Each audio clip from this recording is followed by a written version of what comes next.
Today's guest of this special live episode of the Unicorn Podcast is entrepreneur, philanthropist, billionaire, and now author John Caudwell. John founded Caudwell Group, the telco company which included Phones for You. When he sold Caudwell Group in 2006, the business was selling 26 phones a minute.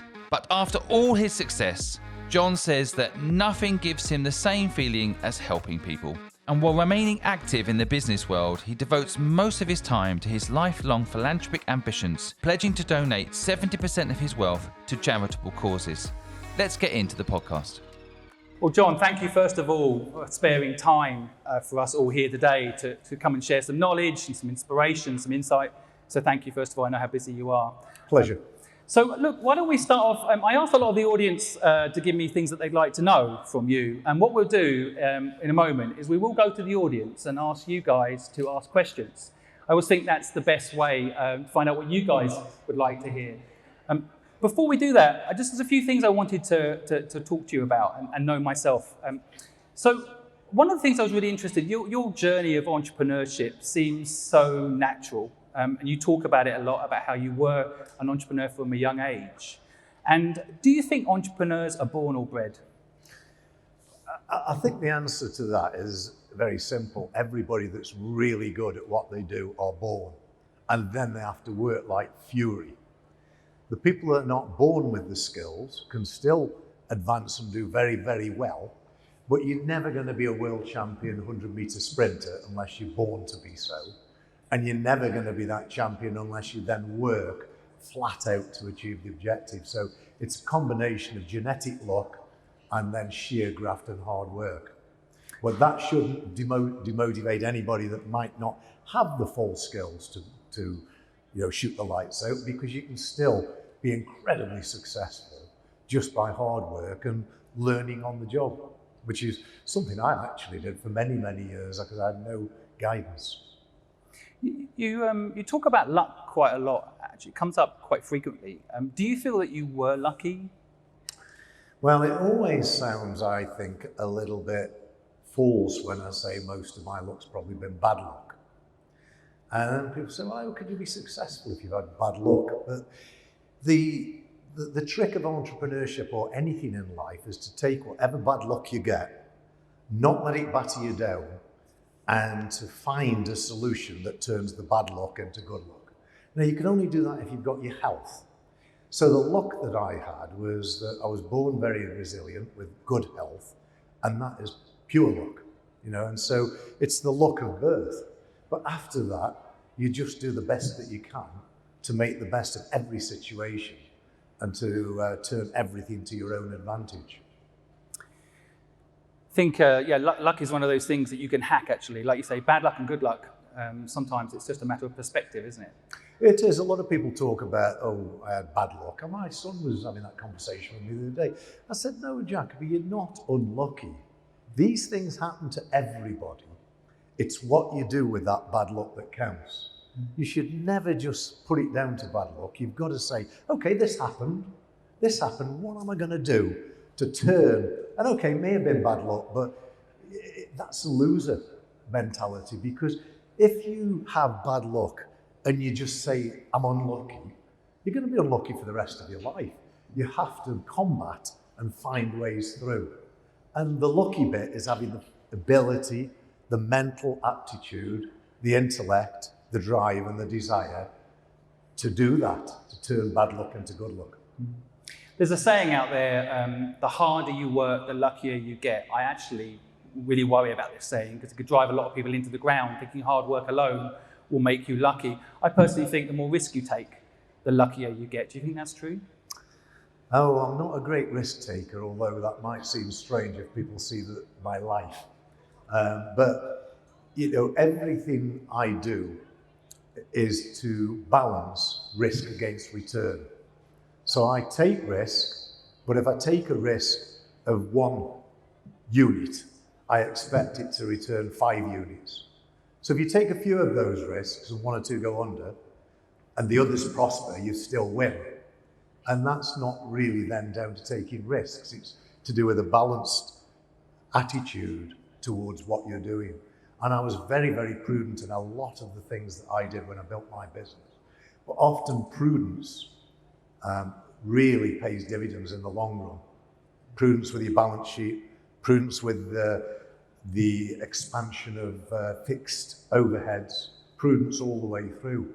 But not prudence to the extent that you're frightened to make a decision so that it thwarts your growth. That's the tricky balance, really. Of course, you're famous for founding Phones for You, which you sold. There's a couple of questions around this I wanted to ask you. First of all, a slightly political one, I guess. There's a legal case right now going through the system. I guess there's some risk there. Tell us what's happening there. What's actually going on with the legal case? Yeah, just as a matter of interest, how many people in the audience are familiar with Phones for You? Oh, wow, nearly everybody.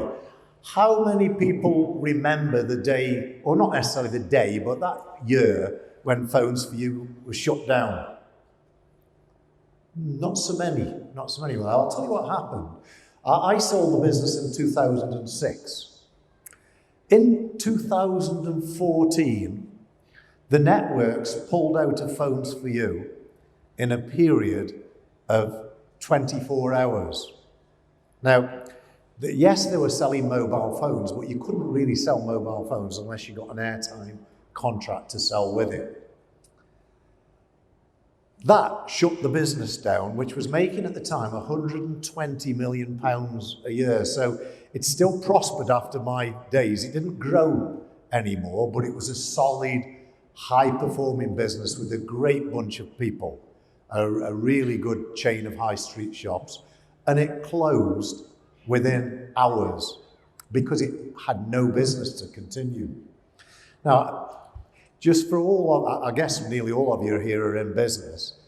If you had got a supplier, you got 3 suppliers, which Phones for You had, and one pulled out 6 months before the end, one pulled out on the Saturday 24 hours before the end, leaving one supplier. What would you do as that one supplier? I'll tell you what you'd do. You'd say, right, I've now got control of Phones for You. I can pay them as little commission as I want to pay, hoping that they still survive, or even setting the commission at a survival rate so that Phones for You receive no more profit. The 120 million a year disappears, but they survive. And what happens to the incumbent supplier, the network supplier, which in this case was EE, who were the last ones standing? EE make a fortune out of Phones for You's terrible predicament. Well, EE didn't do that. EE pulled out the next day. And I went on television and throughout the media saying this was collusion. I did it for the whole day, 20 odd interviews. I think somewhat in a vain and naive hope that maybe the networks would get frightened that this collusion would come to the law courts and that they would be in serious trouble and that they might reverse the decision. Anyway, they didn't, but for the last few weeks, this case of collusion has been in the courts, and I'm waiting with bated breath to see how it turns out, because I hate the big guys doing a deal, and of course I don't know this is the case yet, but logic tells me it is, doing a deal in a collusionary way that kills the smaller players. It's frightening, it's terrifying. People can't do much about that, but it is also against the law. So we'll all see what happens on that. So it feels to me like you've sold the business, but you still very much feel like connected to that business. Well, yes, because it was a business. I founded the whole Caudwell Group, which included Phones for You. There was just me and one man. The expression is one man and a dog, isn't it? But I didn't have the dog, so it was just me. And I grew the business from one person to 12,000, from no turnover to 2.4 billion. And in the case of Phones for You, we became the biggest retailer on the high street, the most successful in terms of airtime sold per store.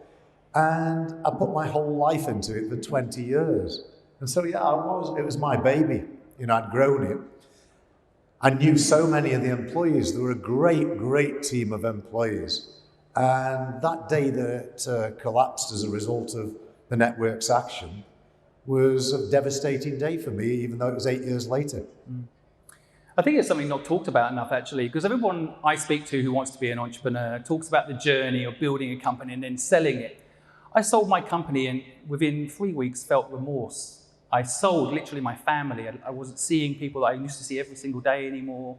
And so it's actually kind of a strange thing. I don't think that should be people's end goal. We should rewrite the narrative a bit around that. What do you think about that? Yeah, I think it's different for different. All people are different. In my case, I never considered selling it ever. I thought I was there for life, but a few things happened that changed my mind on that. One was I wanted to do more charity work, and I couldn't do it while I was running such a huge company. I wanted a bit more family time, but more importantly, I saw some real serious recessionary times coming up, and I was rather fearful that if I didn't sell then, I might have been in the business for the next 10 years, flogging myself to death as I always had done, and actually just trying to hold shareholder value. So I think everybody has to have their own decision on what they want. Do they want financial security, and is a business just a short-term means to an end? Or is your passion in it and you really enjoy it and you can see yourself doing it for life as long as you don't get competitive threats that threaten to kill you in the long term that you can't really fight against? If you were to start from zero now, today, I know you've got your 70th birthday coming up and you've got a lot of energy still, what would you do? Well, I'm not sure about the energy, to be honest, but what I would do, I don't know what item I would be in, but when I was in my 20s, I started a mail order business. And this is in my autobiography where I talk about when that mail order business failed as a result of Belstaff motorcycle clothing manufacturer cutting my supply. It really killed me off in my prime. And I felt at that time that that would have been the way that I was going to make my fortune in life.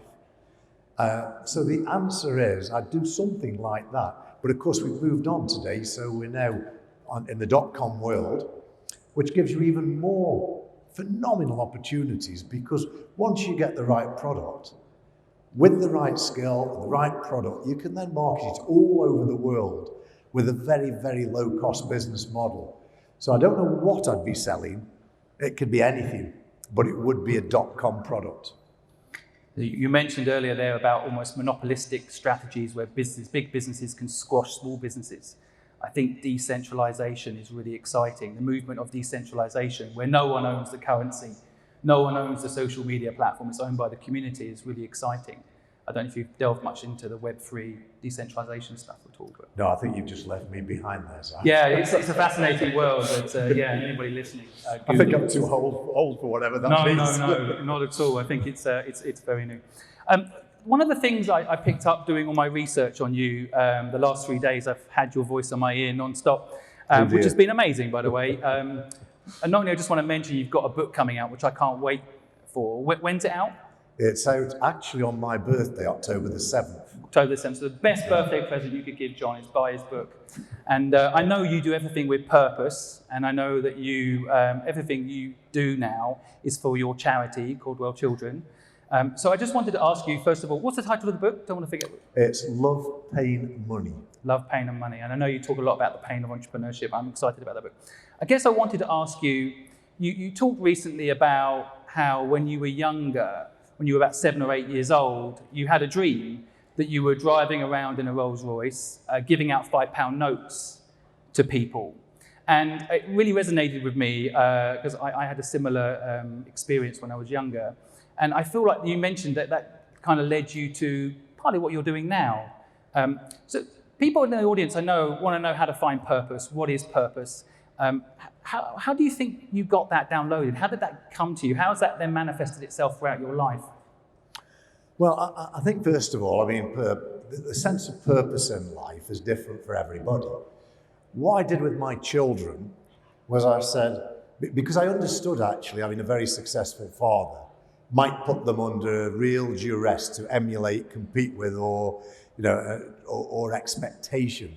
And I didn't have any of that expectation of my children. What I said to them all is, there's only two things that I hope you can succeed in.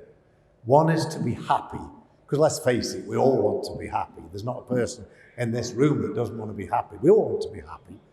And the other is to leave the world a better place than we found it. Now, not everybody in this room will want to do that. And my life is spent trying to encourage people to find their happiness, whatever that means, but more importantly, to leave the world a better place than you found it. Because I think if you do that and you do acts of kindness, it automatically makes you happy. And that's certainly the case for me.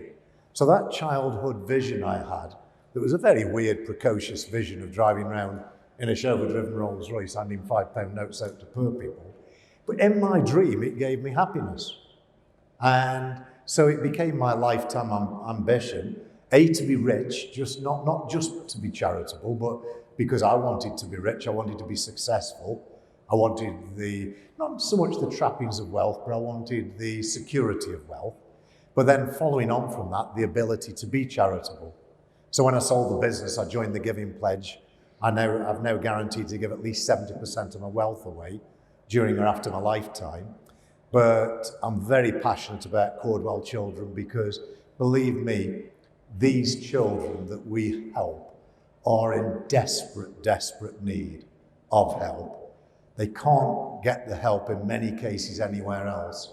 And if Caudwell children doesn't help them, they live a life of misery. We can reduce that misery. And in fact, in one case, one of the little girls we helped since she was 3 years old, who became a real friend of mine, Tilly Griffiths, she's now 20 years old.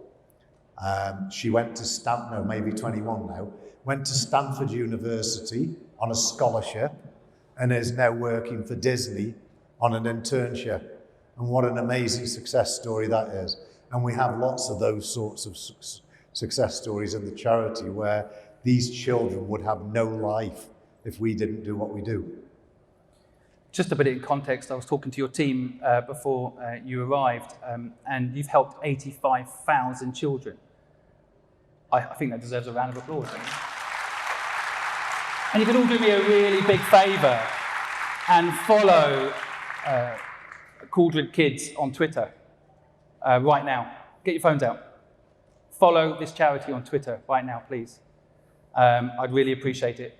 And I think that, I'm not seeing phones out. Come on, normally we can't get you to put your phones away. Thank you. Please follow. It's really inspiring. If you go click on what they're doing and read, as I have done, I'm going to be honest, I didn't know much about the charity 3 days ago. And when I read what you were doing, I think it deserves to be more famous. And frankly, what you've already achieved is mind-blowing. And so, it's you can't really describe the people that have got a disabled or ill child, because you imagine any one of you, and I'm sure some of you have got ill children, unfortunately, but imagine having a very, very seriously ill child and you've got no money. And this applies to nearly everybody who has a seriously ill child, because generally one or both parents have to finish work and they're living on state aid. And the child requires a lot more attention and financial help than a normally able-bodied child.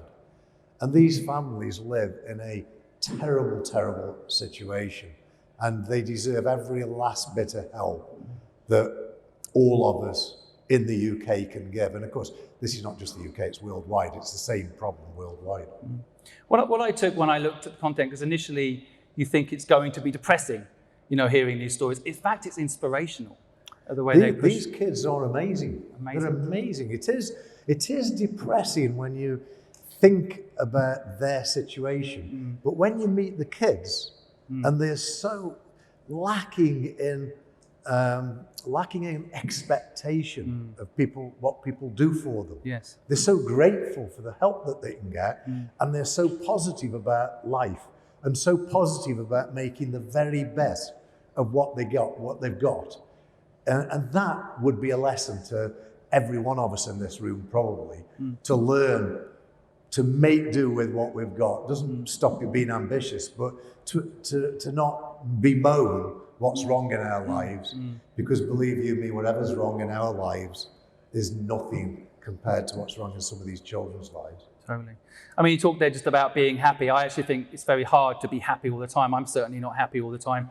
And I think, it does help you readjust your state of mind when you realize live in the now and be happy with what you've got and appreciate what you've got. And that is what I took when I watched the content of what your charity is putting out, the inspiration that they actually project, not the expected negative feeling I was initially thinking when I read the bios of what was going on. So it's amazing what you're doing.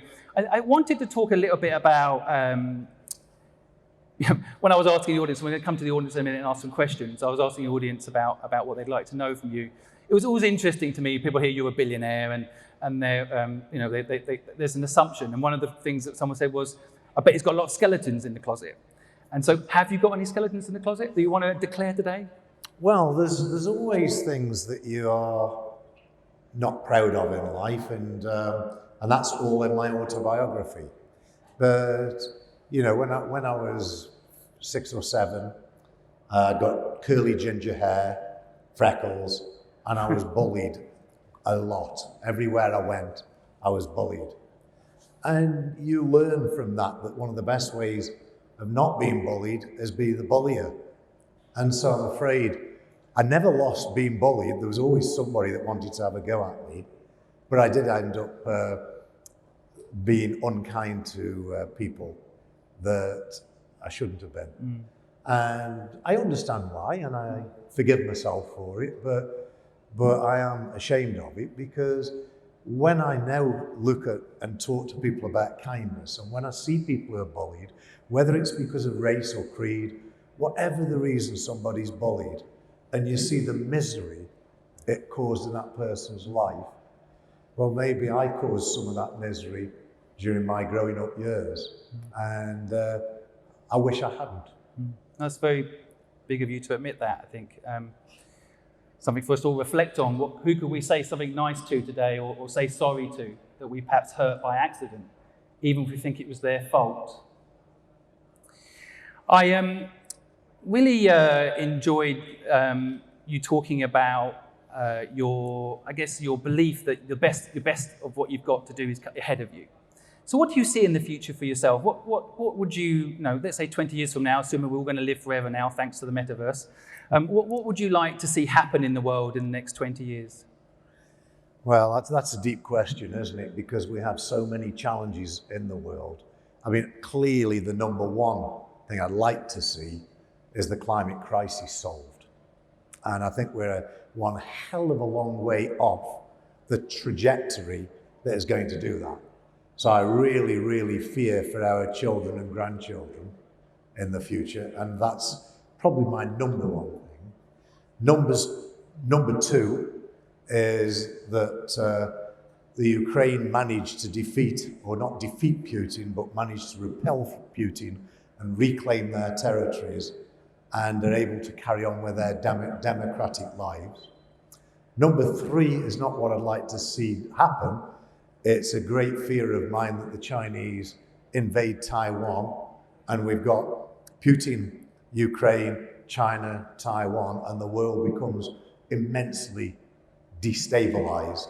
So I suppose really what I'd like to see, it's back to kindness, and a democratic society where people are treated in the correct way. I definitely. 3 good to-do list items there, I think. Why have you not gotten to politics yourself? I know it's public knowledge that you've donated to the Conservative Party in the past. It's public knowledge that you've criticised Boris Johnson recently. But why have you personally not got more heavily involved in the political side? Yeah, a lot of people ask me that question. I'm not original.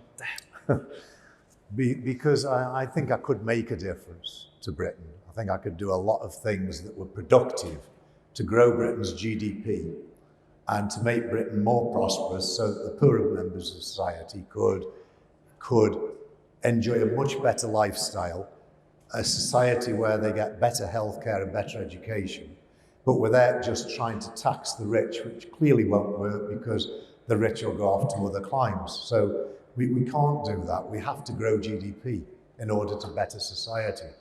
So that is something that I really think that I could do. I've prospected the Conservative Party mainly through Boris Johnson with something that I called Caudwell Pandemic Recovery, a way of growing Britain's GDP and helping solve climate crisis at the same time over the next 10 to 15 years. But the trouble is politicians think 4 years ahead. Unfortunately now the Conservative Party are only thinking 2 years ahead. And even more unfortunately, the leadership contest, they're thinking 4 weeks ahead. Well, what good is that to anybody? We need vision.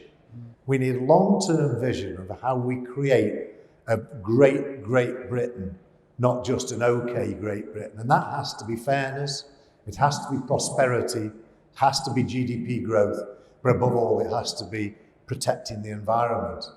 So the question was, why not? Well, I think that politics corrupts. I think if you become a politician, you're not free to say what you believe the truth is, what you believe the situation is, because you've got one eye on pleasing your party, one eye on pleasing the electorate, and both eyes on winning the next election. And I feel that my beliefs would end up being watered down, prejudiced, and I wouldn't be genuine to myself.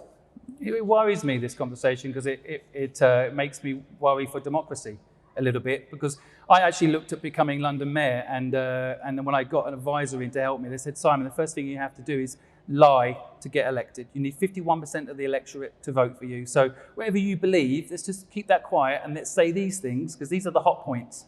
So how can we fix that? Surely we can't just leave that alone, because the politicians sadly control a lot of what happens right now with this country. Yeah, well, there's no ideal world, is there, unfortunately? And I think, capitalism isn't perfect. UK and American politics and Western politics isn't perfect. But if you compare that to China or Russia, I think it's a long way towards perfection. But we're always going to have dishonest politicians who lie their way to the top. Fortunately, democracy stops them doing any great amount of damage. But can we absolutely trust them? Well, very few, I'm afraid. Who's with me? Vote John. Let's get that going on social media. Vote John! I reckon That's three. Did we just announce that you're running a new party and launching a new party? Did we just get a scoop there? You're going to launch a new party? I think so. I think the media can spin it that way. Can't you, media? Can't you? But I think we need some honesty around politics, and I think we need a new party. And this was not approved by your PR team at all, these questions, so I won't put you on the spot anymore. But thank you so much for giving us your honest opinion, as you always do, John. I appreciate it. Now, look, why don't we get to the audience and ask some questions? So let's get the mic out there, if we can, please. And just while we're waiting for the mic to hit. There's one behind you there. Okay, yeah. Who's got a mic? If you got a mic, Chuck. Hi, John. Chris Gunn. Just like to say thanks for the Caudwell children doing some fantastic work. What are your plans for the planet or helping the planet? Myself being a massive ocean advocate. Yeah, well, I wish I'd got the absolute answer to that, and of course I haven't, but it's clear that there's a number of issues. Most people don't talk about water shortage, but the future of this planet is going to depend entirely on water shortage. So, it's not about, climate change is part of the water shortage problem, but it's about water shortage. We have to get to renewable energy as fast as we possibly can. But I fear that that won't be enough. I think if I told you my plan, you'd probably think I was a crackpot. You might think that anyway, but I see from all of the reading that I've done over the last 20 years, I see a really catastrophic situation building for the planet, because people don't talk about water, but the water table is falling all over the world. We've been using water aquifers for the last 40 years that have taken hundreds of millions of years to fill up, and 80% of those water aquifers now are empty. The draw on water is ferocious, and that is a real crisis point. Now, at the same time, because of this, arable farmland is diminishing to the tune of hundreds of millions of acres per year. And it's going to diminish further in some of the world's most arable farmland as that farmland gets flooded by rising sea levels. So we do have some really huge challenges ahead. Let me just take you forward to my vision, that if we can save this planet, and we look 30, 40 years ahead, and the rising sea level is threatening so much of our society, my vision, and I do think we should do this, as crazy as you're going to think it sounds, is that we should move to renewable energy at a ferocious rate, not 2050, that's lunacy. We don't have the next 30 years. We don't have that. We need to move towards renewable energy in the next 5 years. An absolute phenomenal growth and investment. And when we've got renewable energy, that we drive city-sized desalination plants all over the world, which then pump water up into the mountains and repopulate all the water table that is so desperately causing starvation and famine, and is going to be even more so. Now, this probably for most people's brains and for the governments around the world would be seen too far-fetched.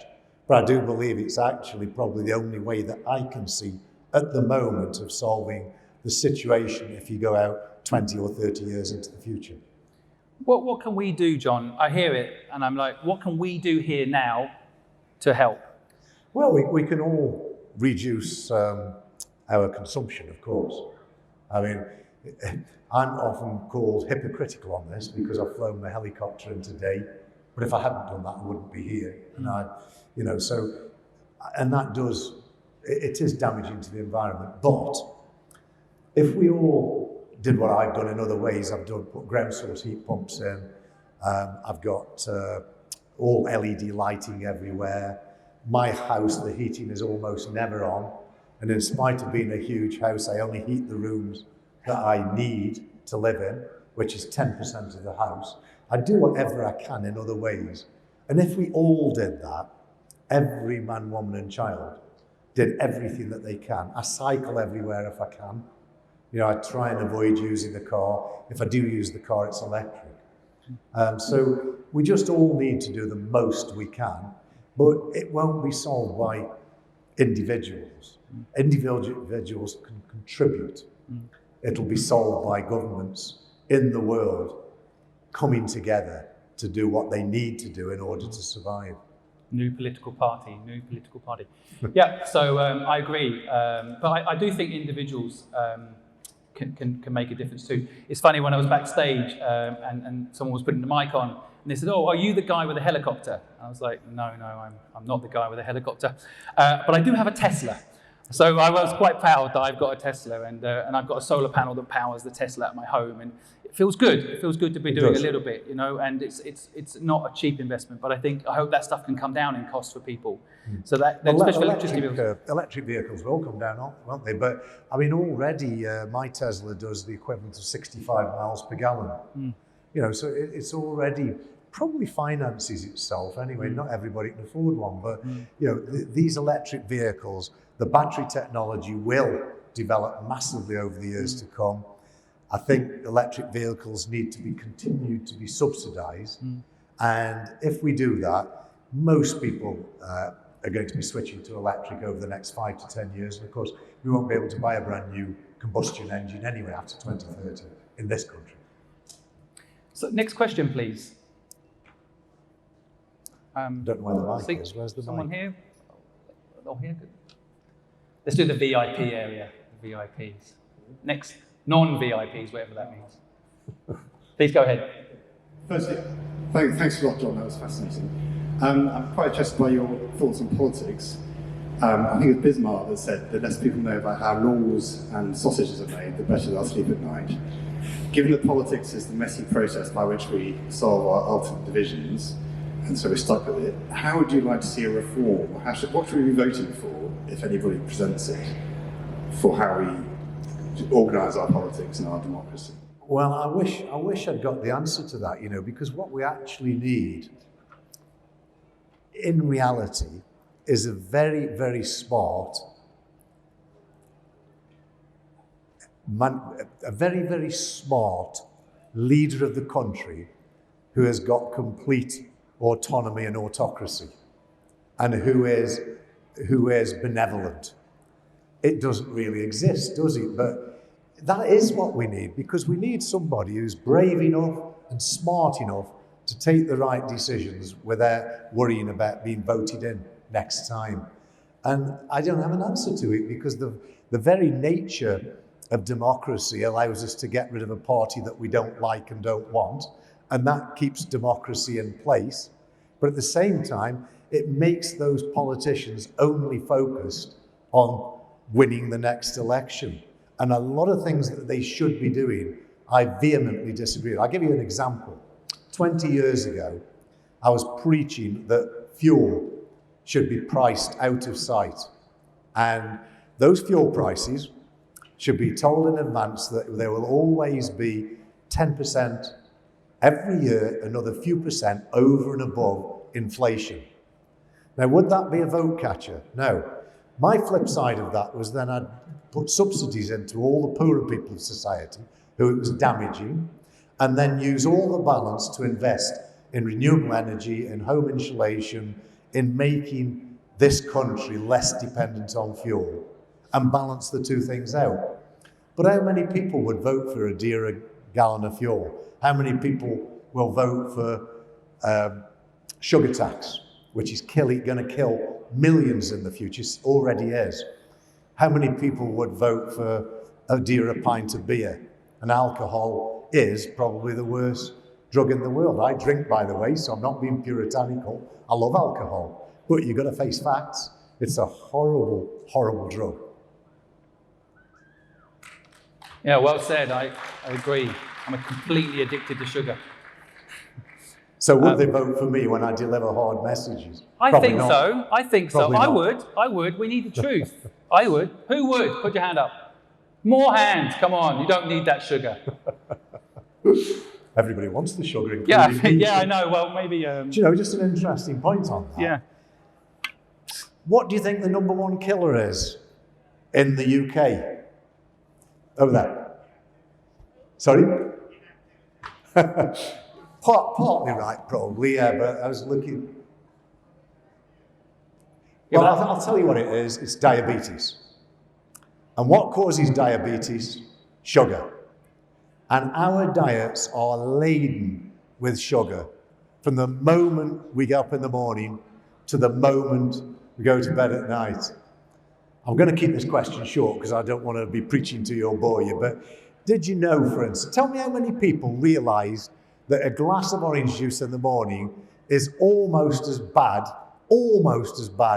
as a glass of full-fat Coke, which delivers you 11 teaspoons full of sugar.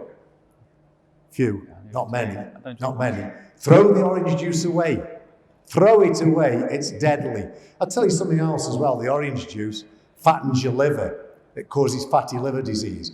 But just one final point on this, and this is what all the doctors and scientists say in both America and the UK and parts of Europe, and that is that in 15 years' time, our entire national health budget will go solely on the treatment of diabetes. What a terrifying thought. Sugar is dreadful. And it's not the sugar that you think it is. It's embedded sugar in 95% of supermarket shelf items. You made me think of doing a TikTok around it. It's do like with COVID. I'm not sure I'm even allowed to say that word anymore. But we all had to stay at home, right? Imagine the same outcome for sugar. Don't go out there. There's chocolate. don't go out there. But we kind of need that. We need to make people wake up and realise how bad it is for you. And I've got a 5-year-old son who's got a lot of food allergies. So since he's been born, I have to check everything that's in food. I never did. And it is shocking what's in some of the food that people are just grabbing and eating. Shocking. It's a difficult challenge for the government, though, isn't it? Because, we've got all this body dysmorphia. We've got all these young girls especially who suffer from bulimia and anorexia, and all as a result of thinking that they need to be stick thin. And that then causes a counter-reaction in the other direction where fat is acceptable and good. But it's not a good message to give out, because a lot of those people that are overweight are going to be suffering from the consequences of diabetes in years to come, and put a colossal strain on the health service. And we are moving towards being an incredibly unhealthy society in the years to come. I agree. So there's a lady here who's desperate I'm being told we're almost out of time, so I'm going to wrap up. Actually, you're the boss, by the way. If you want to carry on, we can carry on. Well, I'll take that lady's question because she's really keen to tell us. Yeah, sure. Go ahead. Yeah, please. Have we got a mic there? Yeah. Oh, okay. This lady was actually first in the non-VIP section. Over there first, then, if you're okay for time. Yeah, I'm okay. What time are we? I'm here for you. Because I have got another appointment. Yeah, you've got two film shoots this afternoon. 2 questions. Then one to the lady there who was praying for a question. Have we got the microphone? Oh, here. Okay. If, like most of us, you're not making necessarily a lot of money, but you want to do charitable things, and it costs a lot in expenses and in your time, how can you do more charitable acts, even though at the moment you don't currently have a lot necessarily of money? Would you try and make more and then do charitable things, do it simultaneously, or what would you do if you were me, for example? Yeah, that's a very good question, and I think it depends where you are in your life and your aspirations. In my case, I'd got really big aspirations, and I was so focused on growing my business that I neglected my charitable instincts that went back to when I was a kid. So I didn't really do anything very much until I was over 40 years old, and then the fire lit within me. So, what I say to people, if you've got a very demanding business and a very, very ambitious growth plan, put every last effort into that, because charitable needs will still be there in 10 years' time. Make a load of money and then really try and help change society. But that doesn't stop all of us along the way, at least doing a little bit. And it's for each person to decide where the priorities are, whether they want to do a lot more and have a poorer standard of living, or not be so ambitious, or be massively ambitious. But sooner or later, everybody really needs to give, because there are so many needy people out there that need help. But well done you. Thank you. I hope you found today's podcast both inspiring and useful. And if you need more help, visit purposefulproject.com, where all the resources to help you start and grow a business are free.